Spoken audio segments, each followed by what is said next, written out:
예, 또 뭐 있습니까? 예, 추가적으로 또 말씀을 드리면 저희가 최신 대담에서 미리 말씀드렸던 부분인데 이게 안 나올 수가 없었던 사실 그쵸. 사안입니다. 이게 네. 코로나 관련해가지고 시행계획 변경된 질의가 있었고 지적도 있었습니다. 그래서 전용요소 반영 비율은 변경할 수 없는데 결과적으로 왜 승인을 했냐, 잘못된 건 아니냐 이런 지적이 있었죠. 이거 좀 다시 한번 짚어주세요. 이거 국정감사 제가 모니터링 하다가 봤는데 이거 답변할 기회를 안 주셔가지고 그냥 너무 빠르게 지나갔는데 이게 천재지변 등 교육부 장관이 인정하는 부득이한 사유가 있는 경우 시행계획 변경이 가능한데 코로나도 이 사유에 해당하는 거고 그에 따라 변경한 거 우리가 저번 시간에 다뤘지 맞습니다. 않습니까? 예. 그런 거 아닌가요? 네, 맞는데 이게 전용요소 반영 비율뿐만 아니라 저번에 말씀드린 것처럼 코로나로 인해서 고교 과정 자체가 이제 정상적으로 가동되지 못하니까 네. 이런 부분을 감안하시고 보시면 될 것 같은데요. 이 문제를 전용요소 반영 비율은 되고 안 되고 뭐는 되고 뭐는 뭐 안 되고 이런 게 아니고 이제 코로나로 인해서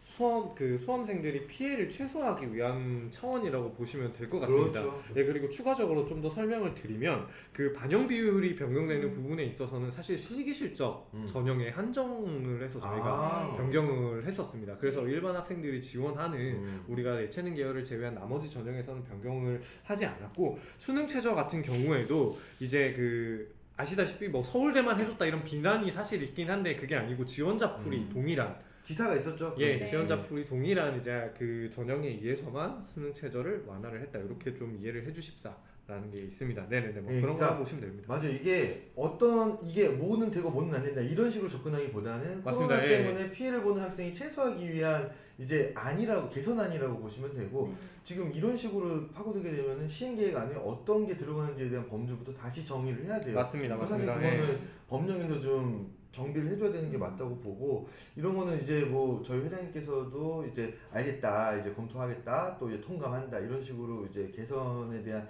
부분을 공감하셨으니까 예 지금 정말 다 특수한 상황 아닙니까? 맞습니다. 특수한 네. 전 국민이 처음 겪는 겁니다. 전 국민이 아니라 전 네. 세계가. 네. 그래서 이런 대입 부분에서도 저희가 진짜 편향적으로 하지 않고 절대적으로 수험생 입장에서 생각하고 그 입장에서 변경하는 거니까 그 부분 좀 이해해 주셨으면 좋겠습니다. 네. 네, 이거는 이제 뭐 지난 방송들도 한번 다시 보시면 도움이 되실 것 같고 예, 마지막으로 하나 더 한번 해주시죠.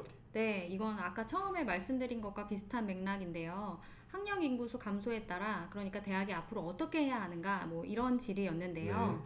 이걸 왜 말씀드리냐면 저희 대교협 측에서 답변한 부분을 소개해드리고 싶은데 일종의 뭐 정책 제언이죠.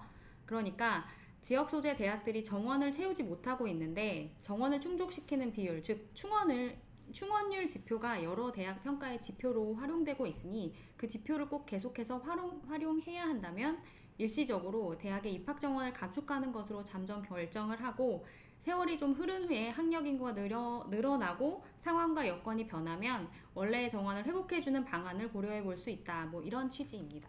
이거 제가 다시 한번 정리해서 말씀드릴게요. 네. 이게 그 여당 간사님인지 야당 간사님이니까 박찬대 의원인지 뭐 곽상도 의원인지 제가 잘 자세히 기억은 안 나는데 이게 무슨 얘기냐면 이게 지역소재 대학들이 정원을 채우지 못하고 있는데 이게 그 대책을 이제 마련하라는 질의였는데요. 네. 저희 쪽에서 이제 제언한 거는 이제 이 충원율 지표가 계속 대학 평가의 지표로 활용되고 있기 때문에 문제라는 겁니다. 그렇기 때문에 채우지 않아도 되는 제가 예전에 뭐 대학 어디가 TV에 있는 다정다감이라는 뭐 어떤 후속 프로그램에서 네. 이제 소규모 대학을 다룬 거에서 한번 다뤘을 겁니다. 그러니까 정원을 꼭 채우는 것이 목표가 아닌 대학들도 있어요. 맞습니다. 목표와 네. 설립 취지와 이념이 있기 때문에. 그러니까 그런데도 불구하고 계속 이 평가 지표를 활용하려고 한다면 일시적으로 지금 우리 학령 인구수가 급격히 줄어들고 있으니까 충원율의 지표를 포기하지 못한다면 잠정적으로라도 입학 정원을 감축한 상태로 충원율 지표를 계산하고 나중에 상황이 개선되면 이제 정원을 늘리자. 정원을 다시 회복시켜주자. 뭐 맞습니다. 이런 차원의 취지거든요. 그러니까 이거는 제도적으로 좀 한번 교육당국이 좀 한번 좀 정말 진지하게 고민을 해볼 만한 것 같고 저희 또 협의 차원에서도 되게 좋은 정책 제언이라고 생각이 됩니다. 그러니까 이 지표가 이제 어쨌든 좀 다시 한번 좀 고민을 해줬으면 좋겠고 이 충원율 지표가 계속 지속이 되면은 이 충원율 지표에만 대학이 좀 모든 노력을 쏟을 거거든요. 그쵸. 그러면은 목을 이거는 내죠. 네. 대학 본연의 교육과 연구라는 목적은 다소 지지분해질 수도 있어요. 그러면 그게 등록금을 낸 학생한테 고지고대로 피해가 가게 되는 겁니다.